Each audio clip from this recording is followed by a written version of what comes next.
Some call this location the most paranormal location on the planet. Others call this whole thing just a big hoax.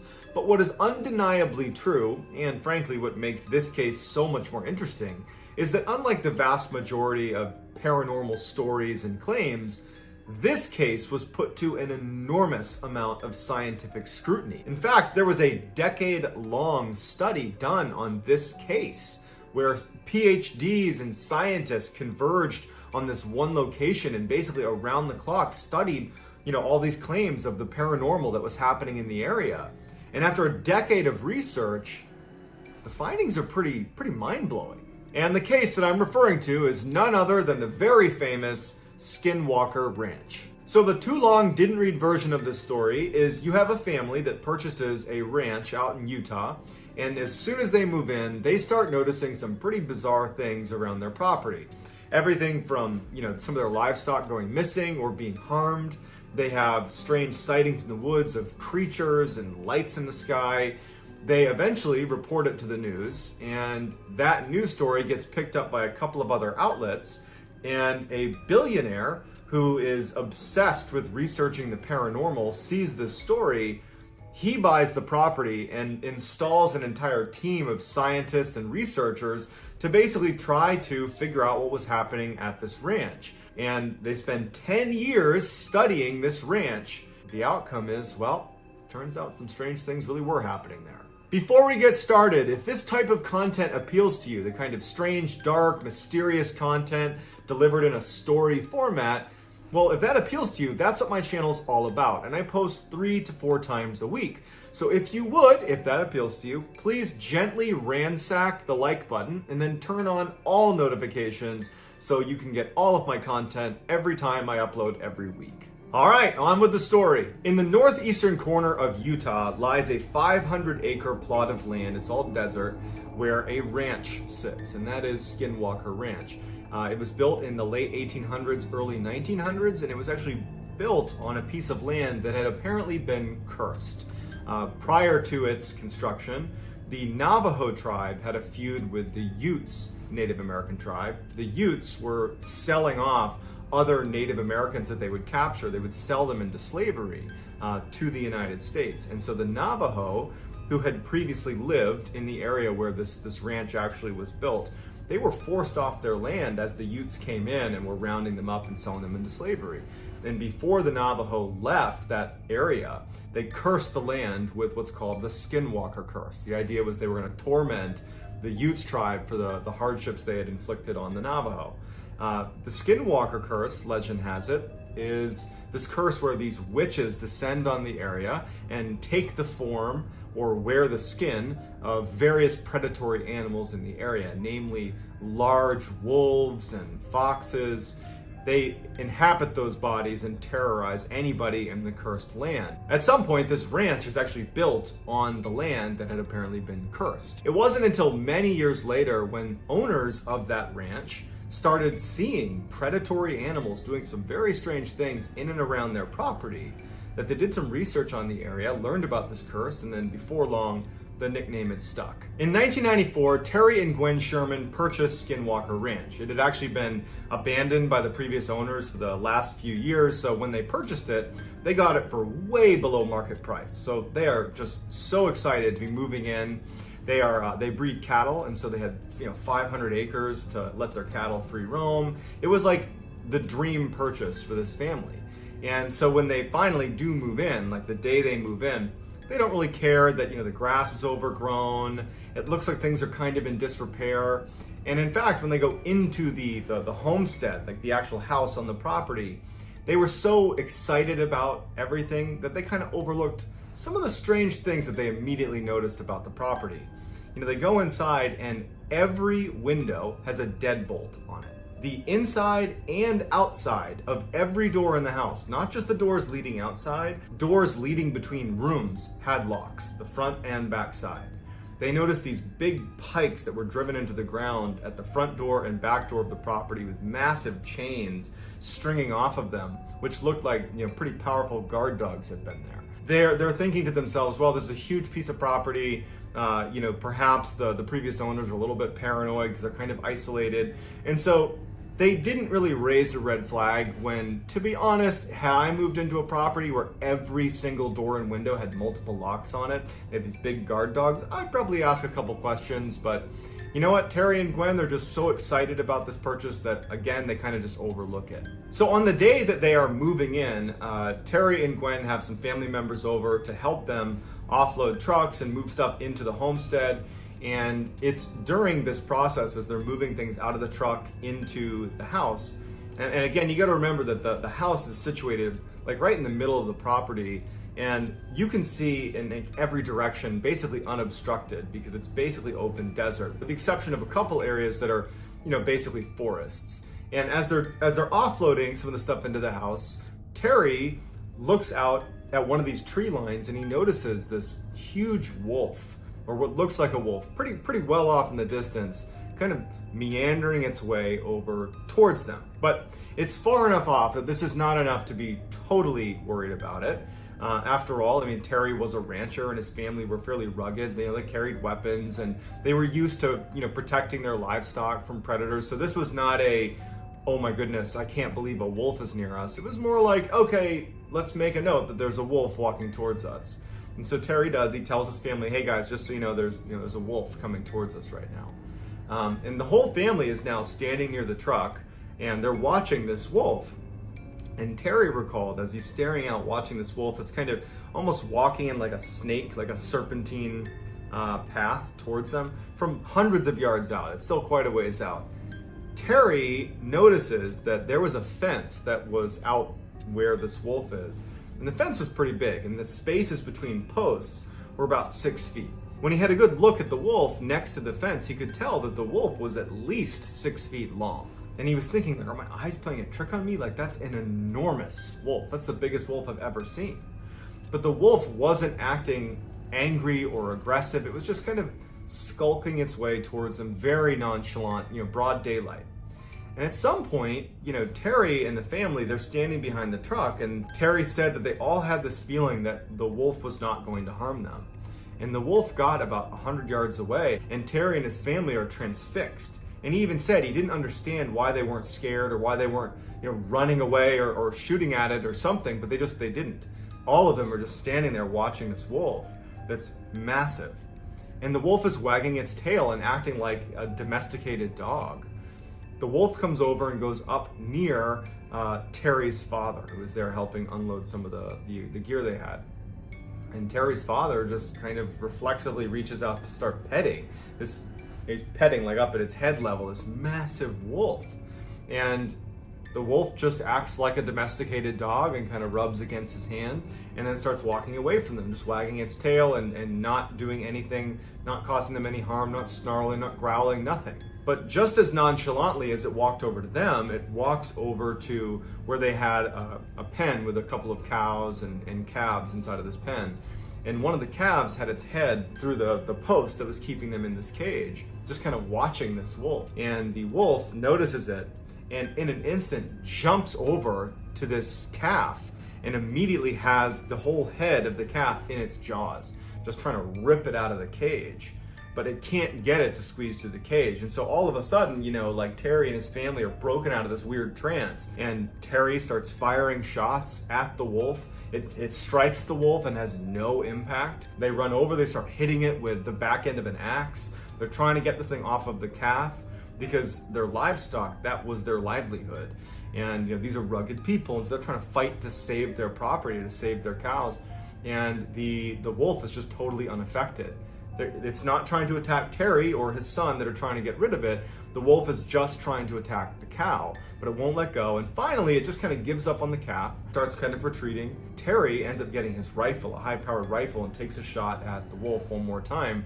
But again, it just has no impact on the wolf. And the wolf just, at some point, just as, I guess, bored, turns around and kind of trots off into the woods. After they kind of were brought out of that initial trance, that they remembered this horrible smell, this like foul, almost chemical smell that just permeated the whole area after the wolf was there. Terry and his son, they decided to go track this wolf because now there's this massive predator that's gonna make owning cattle extremely difficult, and so they would have to go deal with this predator. And so instead of retreating into the house, they grab their weapons and they track the wolf that's now jogged off into the forest. And they make it to an area in the forest where the ground is very muddy and sodden. And Terry could easily make out these footprints that just suddenly stop. And they just couldn't make sense of it. And so they went back to the house and they told their family, like, we tracked it into the woods. There's no blood trail. There's nothing. It just walked in and vanished. So this is day one of being at this ranch, and they're all on edge now. The whole family is on edge. They really don't know what to make of that wolf. The sheer size of it, the fact that it was totally unaffected by being shot multiple times. You know, there's real concern over their own livelihood because they keep cattle and they're only going to have more that are going to be out in these pens. And if there are wolves that are 3 times the size of a normal wolf that are walking around killing cattle, that's a big problem if you own cattle. And so they're on edge, and they're all in a way trying almost not to talk about how crazy and how bizarre that encounter with the wolf was. They're just like, they're treating it like it's just a normal predator problem. Like, man, we gotta get those wolves, we gotta protect our cattle. But in the back of everybody's minds, they're like, something very strange is happening here. Gwen, she was having some other very strange things that were happening to her that she was not tying to the wolf thing. She was just noticing a couple of distinct things that were happening to her that made her think that she actually had a very real, like, medical problem, that she had, like, you know, true memory issues. Because 2 things happened. One, in that first week, she had gone to the grocery store, and when she came back, she put the groceries away, and then she left to go to the other room, and when she came back, all the groceries were now back in the bags.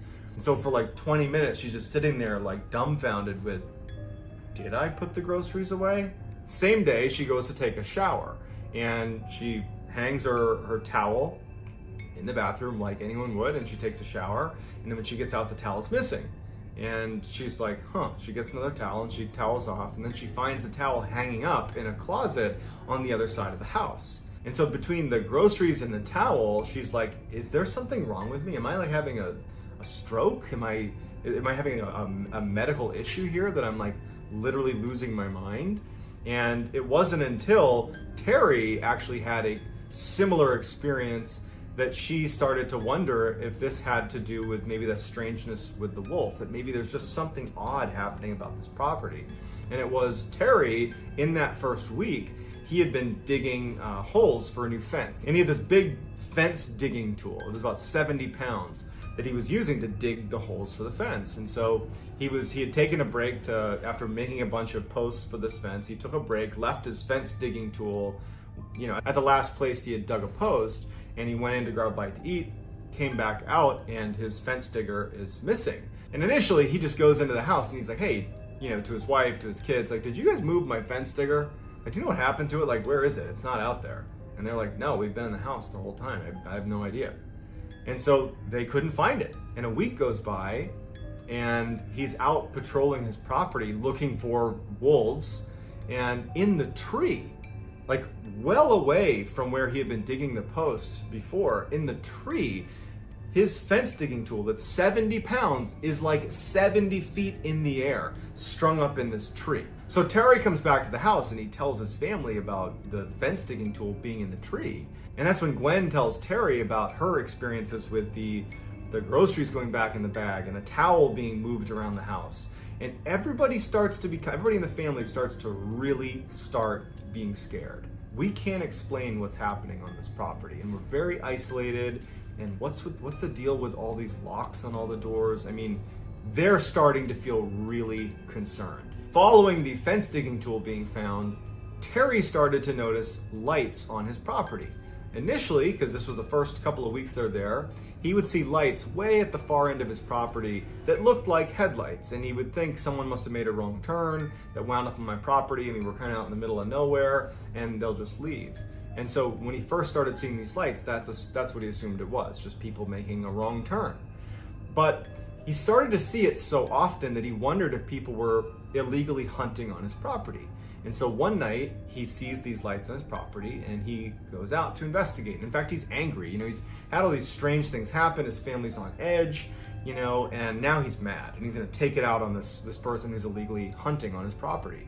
And he starts charging out to these lights, and he starts getting closer and closer, and he starts to realize it's not making any sound. If this was like a truck, it's not making any sound. And we're in an area where I could totally hear that if it was a vehicle, and he can't hear anything. And as he gets closer and closer, the lights start retreating from him without making a sound, and then float up into the sky and disappear.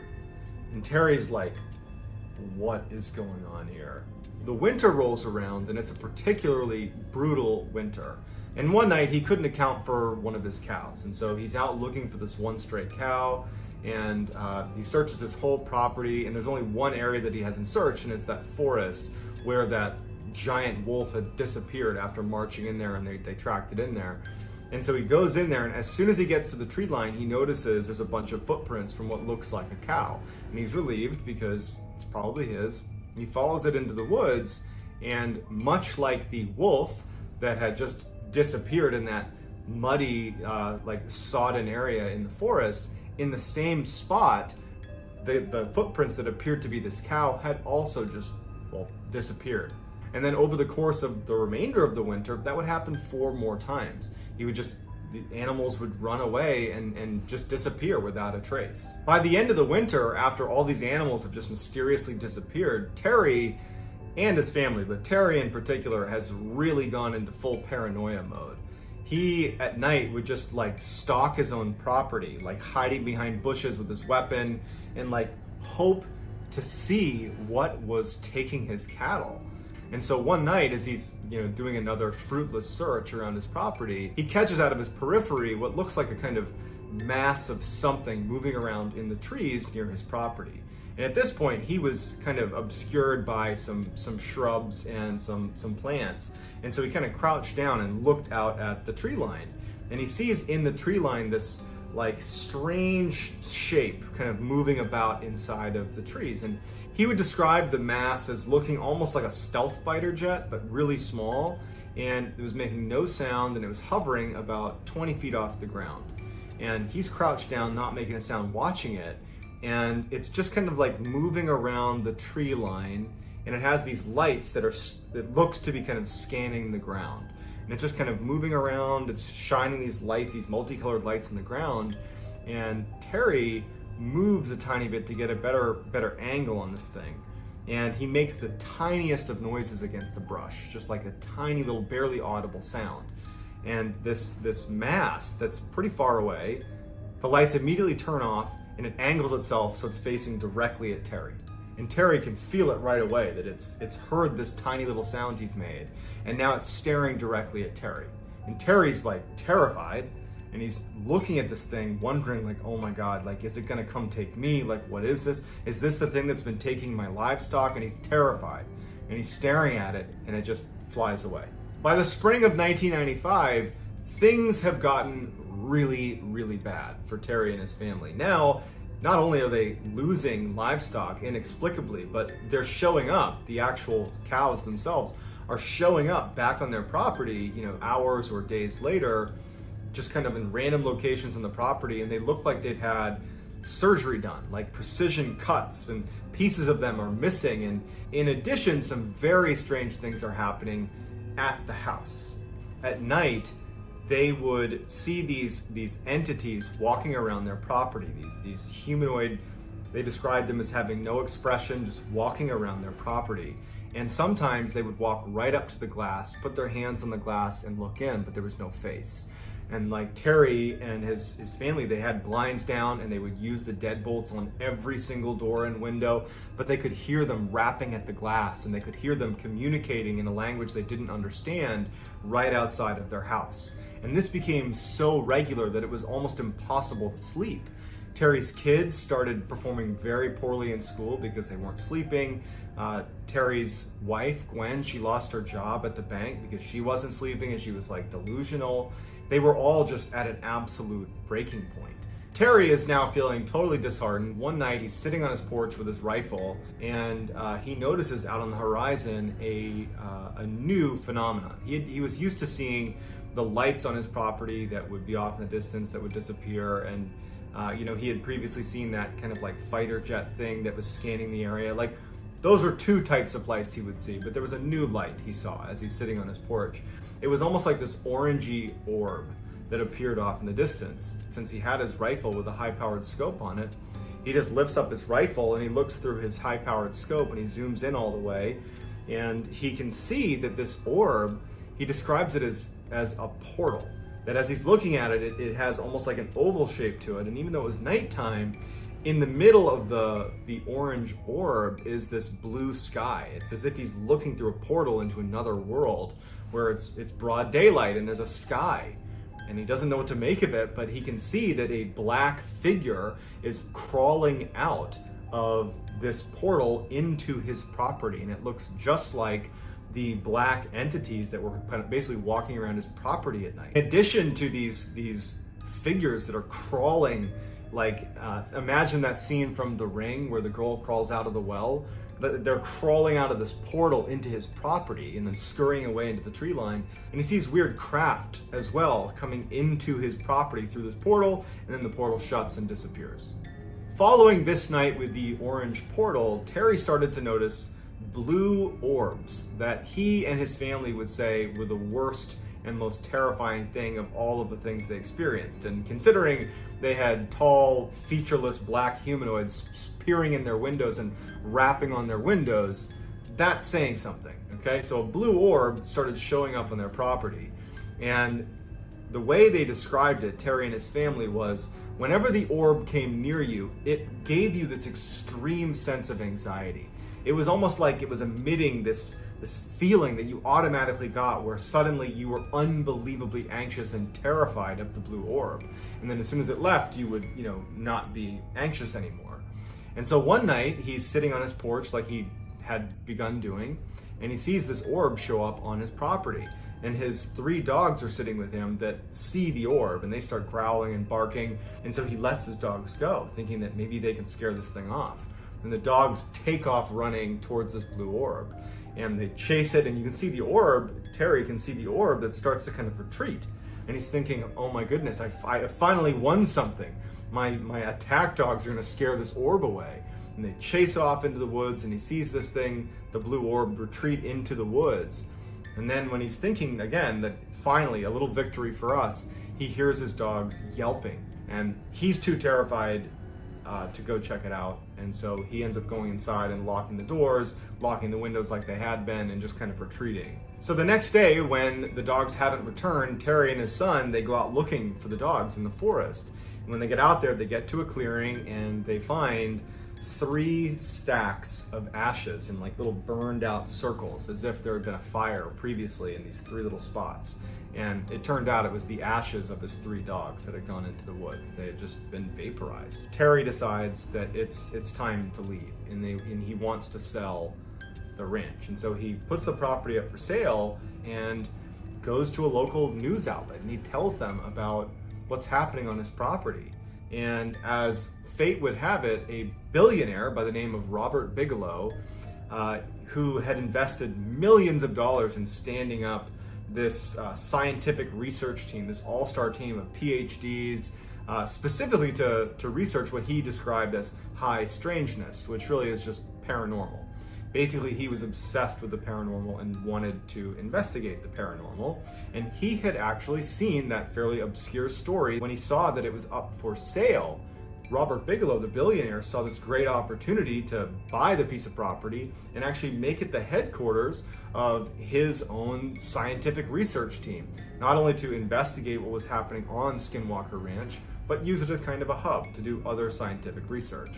So he purchases the ranch, and Terry actually, even though he did not want to spend any time at the ranch, on some level wanted to know what the research was going to show, because he was very curious, like, what is going on at this ranch that's been plaguing my family. So he offers to stay on as kind of like the ranch manager, because Robert Bigelow and his team are a bunch of scientists and business people. They don't have any experience on the ranch, and so they're happy to keep him. So Terry is still connected to the ranch, but at this point he's sold it to Robert Bigelow. So Robert Bigelow's scientific team was called the National Institute for Discovery Science, or NIDS, N-I-D-S, NIDS for short. And Bigelow had actually built the team before purchasing Skinwalker Ranch, And what he went out and did is he recruited some of the most incredible scientists and PhDs he could possibly recruit, but he didn't want people that were interested in the paranormal.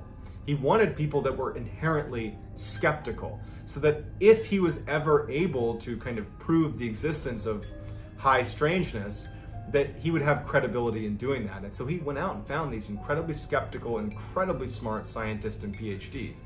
And so they move into Skinwalker Ranch, and the first thing they do is they need to start doing testing to make sure that this whole, all the stories about Skinwalker Ranch coming from Terry and his family were not just some grand illusion by the family, that they could have just made it up. And so they get in there and they start running these tests. So that first year, as they're running these tests, which are largely things like, okay, let's check the environment and see if there aren't any plants that are giving off spores that could be hallucinogenic that they're breathing in. Let's check their water supply and make sure there wasn't something happening in their water supply. Let's do psychological assessments of the family. Let's ask neighbors. Let's do all of our diligence to make sure it's not something environmental or psychological. And over that first year, while they're doing this research, there isn't much activity at the ranch, save a couple of instances where there were some strange lights. So that first year is fairly uneventful, but what's important is that the NIDS researchers come to a conclusion that this did not seem like a hallucination. This did not seem like a something coming from a plant or water supply. This seemed like the Terry and his family were really experiencing something odd. They just didn't know what it was. One day, Terry and actually Gwen, who was helping him, were tagging some of the new calves, the new cows that had been born, putting these little tags in their ears. And so Gwen was there helping. And so Terry and Gwen, they tagged this new calf, put a yellow tag in its ear, and they move on and they're tagging other animals. And so for about 40 minutes, their eyes and their attention are not focused on this one calf or that one area of the ranch. They're tagging other animals. And then their dog that was with them starts growling and reacting in the direction of where this calf had been. And so Terry and Gwen turn around and they look and they don't see anything. And they start walking over. They find the calf that they had tagged about 40 minutes ago has been basically surgically dissected, and all that's left are its legs and its head. And in addition, the ear where that tag was had been removed. And so they immediately call over the NIDS researchers. So the NIDS veterinarian comes over and looks at the scene and just can't make sense of it, because the incisions on the calf were so well done that it looked like someone with real surgical expertise had done this on an operating table. There was no sign that this was done by a predator, and there was no blood anywhere. So this prompts a massive search of the property, because in many ways, this is what the NIDS researchers are looking for, are real occurrences of something that is highly strange that they can go investigate. And so all of the researchers and everybody there begins searching the property for whoever was responsible for this dissection of the cow. And they start searching the property, and the dogs, they had all these guard dogs that were kept at each of these observation posts that they had set up around the ranch as soon as the NIDS team had moved in. They were all looking in the same direction, all four of these four observation posts, and they're all cowering in the back of their cages, all looking in the same direction. And so they start making their way towards the tree line where all these dogs are looking, and they stop short when Terry says, "I see something in the tree." So they stop their car and they're looking, and in the tree is this massive wolf, this like wolf-like humanoid that's basically perched on a tree limb. And Terry takes out his rifle and he aims at the creature up in the tree, this huge creature, and everybody sees it. All the NIDS researchers are looking at this creature and they're like, "Oh my God, what is that?" Terry starts firing at this thing and it just disappears into the woods. And so the team charges into the woods, they fan out, and they pick up a couple of tracks of this huge thing that has like this massive footprint with these huge claws. But much like the wolf that had disappeared and the cattle that had suddenly disappeared when they went into the woods, they couldn't find any traces of this thing. But they did smell this horrible stench that Terry remembered smelling. It stuck with him that first day when that large wolf had come over on the very first day they were moving in. It was that same smell, but they couldn't find this huge animal. So dumbfounded, the NIDS researchers just go back to the property and no one can make sense of it. And they have the footprint and they have their own eyewitness testimony, but like they couldn't make sense of how something that big could just get away.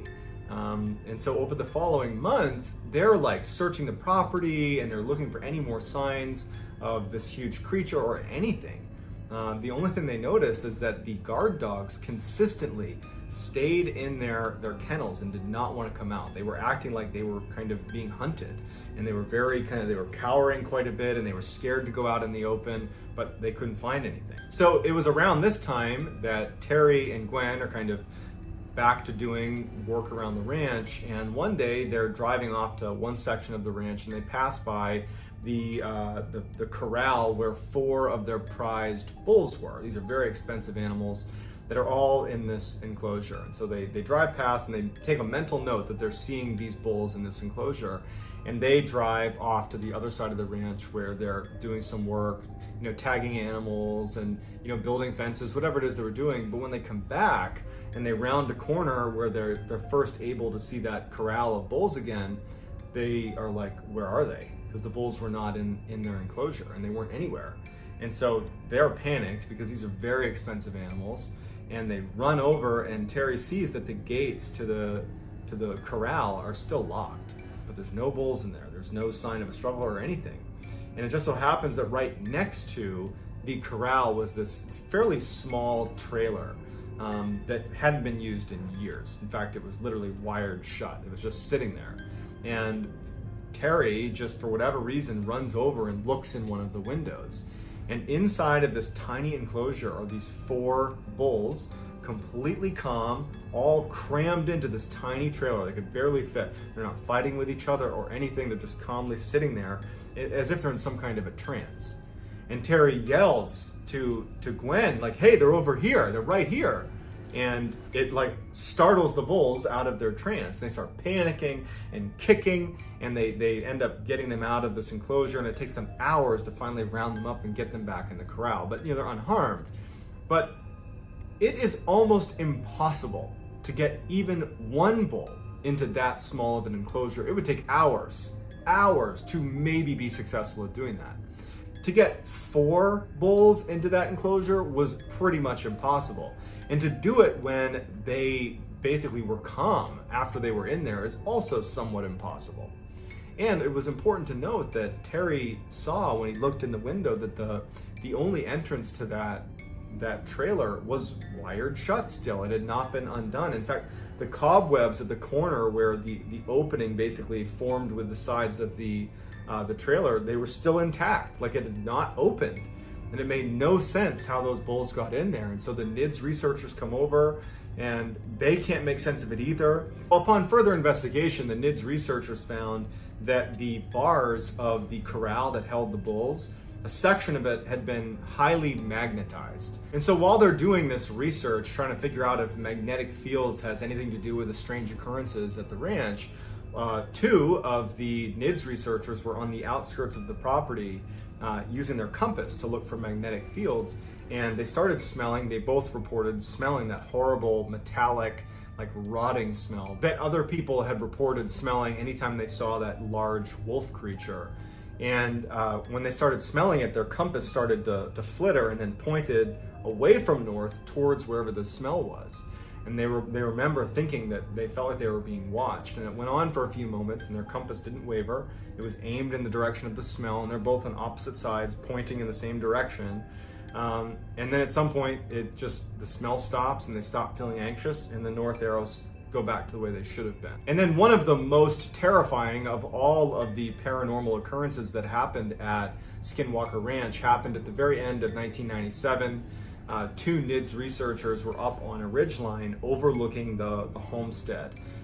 Every night it became commonplace to basically position NIDS researchers all over the property to basically be on the lookout for weird things that are happening. And these 2 researchers are up on this ridge, kind of obscured and hidden, and they see this orange orb take shape right near the homestead. And one of them had infrared goggles, and so he looks down at the orb, and he can clearly make out that it's this oval-shaped opening that sounded an awful lot like what Terry had seen on his porch when he saw that humanoid creature crawling out of the portal into his property. Well, these two researchers are looking at this portal, and they see the same thing. They see this black human-like creature crawling out of this orange portal onto the ground, and then it starts running up the hill towards them. And they're like frozen with fear. They start smelling that horrible rotting metallic smell as this big human-like creature bounds up the mountain, and they can hear the shale under its feet as it runs up, and it goes right past them. About 30 feet away from them, they're looking at it, and it just barrels past them at a full sprint up into the mountainside. The following year, in 1998, the activity on the ranch declined significantly. All they have was the occasional strange lights here and there, but for the most part it was done. And in fact, even though NIDS remained on the property, by 2004, the research just wasn't amounting to anything, so they pulled the plug on the operation. They did have footage of a number of the lights that were seen, but again, no one's gonna take a picture of some random lights and say, oh, there you go, proof. You know, they demonstrated that there were, you know, magnetic fields, and they have images of these calves that would reappear after looking like they'd had surgery done to them. They had hundreds of eyewitness reports. You know, they have all this information, but none of it was really definitive proof, which was very frustrating to Robert Bigelow, to Terry and his family. And the way they described it is they felt like they were dealing with an entity or a group of entities that were just consistently one step ahead of them, that they could catch glimpses of what they were doing, but it was never enough to really understand what was happening. They never felt like they were in control. It was always clear that this entity or these entities were in control of the situation, and they never were in a good position to really record hard data or get good footage. Not to mention, this is 1998, this is the late 90s. No one just had, like, you know, an iPhone they can pull out and snap pictures. You had like real cameras. And so the best they could do was some pictures of light and some of the animals that had been mutilated. There's been numerous books put together by some of the people that were a part of this NIDS research team, and to this day they believe that what they saw was a result of some paranormal activity. And to this day, many people believe that this is one of the most credible instances of paranormal activity occurring. So I'd love to hear what you think in the comments, whether you think this is a total fact or a total hoax or somewhere in the middle. I'd love to hear about it in the comments. And if you want to get in touch with me, you can message me on Instagram. My handle is JohnBallen416. Also, I post quite a bit on TikTok. My handle is Mr. Ballen. And that's going to do it, guys. I hope you got something out of this. And until next time, that's going to do it. See ya.